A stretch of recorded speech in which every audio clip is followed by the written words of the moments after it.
sur BX1 ⁇ Bonjour Gilles Moscovix. Bonjour Fabrice. On va s'intéresser à l'aéroport de Bruxelles avec vous et se poser cette question. Est-ce que notre aéroport est un lieu de contamination du Covid-19 ? Pourquoi est-ce qu'on n'y respecte pas mieux que ce qu'on peut observer parfois les mesures sanitaires comme la distanciation sociale ou le port du masque?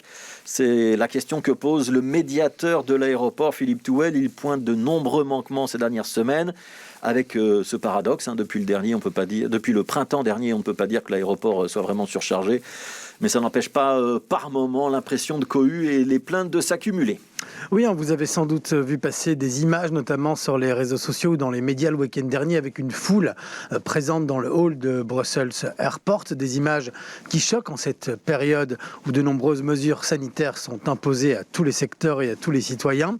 Il y a eu de nombreuses réactions dans la presse, sur les réseaux sociaux, et ce qui a poussé le médiateur fédéral, vous l'avez dit, Fabrice, de l'aéroport national, a adressé un courrier aux autorités fédérales, les autorités de la mobilité et la Direction générale des transports aériens. Ce médiateur, c'est Philippe Touel. Nous avons pu le joindre ce matin et il nous a détaillé les problèmes rencontrés à l'aéroport, non pas exclusivement le week-end dernier, mais sur les 3 derniers week-ends. On a eu pas vraiment beaucoup de plaintes sur 3 problèmes. Le premier problème, c'est les gens qui avaient pris des tests Covid, donc qui avaient payé pour des tests Covid rapides et qui n'ont pas eu leurs résultats, qui ont dû reprendre un deuxième test. Et les résultats ne sont pas venus et ils ont toujours donc dû reprendre un autre billet d'avion. Ils n'étaient pas très contents, d'une part du fait que le résultat ne venait pas et qu'ils avaient eu des refus d'embarquement et des billets d'avion en trop qui n'avaient pas été utilisés. Et les 2 derniers week-ends, il y a eu une cohue assez importante au contrôle frontière, donc lorsque la sécurité contrôle les bagages à main à prendre en cabine. Et à cause de ça, un nombre important de personnes ont raté leur avion.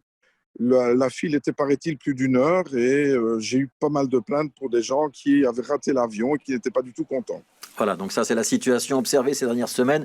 Est-ce que c'est en train de rentrer dans l'ordre ou pas? C'est la bonne question. Oui, en tout cas, le week-end de Toussaint, lui, il est derrière nous et l'aéroport insiste, lui, sur la temporalité assez courte des problèmes liés à la foule et au non-respect de la distanciation sociale. Vous l'avez rappelé, on ne peut pas dire qu'il y a vraiment foule dans les aéroports ces derniers mois. Le nouveau ministre de la Mobilité, Georges Gilles Quinet, lui, va dans le même sens et prend la défense de l'aéroport. Selon son cabinet, ce qui s'est produit le week-end dernier constituait un événement exceptionnel dû à une erreur d'appréciation de l'aéroport tout de même. Le nombre d'agents en fait à mobiliser aurait été sous-estimé et le cabinet de Georges Quinet attend que l'aéroport tire les leçons de cette situation. L'aéroport justement refuse de commenter cette situation et s'en prend indirectement au médiateur fédéral Philippe Touel qui selon l'aéroport sortirait en fait de sa mission en faisant ce genre de commentaires, ce que le médiateur évidemment conteste. Ce n'est pas vrai du tout. Il y a une loi du 28 avril 2010 qui dit que je suis responsable pour les refus d'embarquement et les litiges des voyageurs. Et deuxièmement, c'est quand même très grave et vraiment très très grave qu'un aéroport qui est une société privée se permette de décider qui s'occupe des règles sanitaires et de la pandémie. Dans le cas d'une crise sanitaire, toutes les bonnes volontés doivent être mises ensemble. On est tous là pour résoudre le problème. Je m'occupe du bien commun, je m'occupe de la santé des autres. Et venir me dire « Ah, ce n'est pas votre domaine », mais ça, je l'ai transmis à la commission Covid du Parlement fédéral parce qu'il s'agit réellement de la part de l'aéroport d'un refus d'une part d'appliquer les règles sanitaires et d'autre part de veiller à la protection de la santé des usagers de l'aéroport. Dans des cas pareils, on ne doit pas se contenter de se retrancher derrière une règle juridique. Tout le monde doit mettre de la bonne volonté pour résoudre le problème.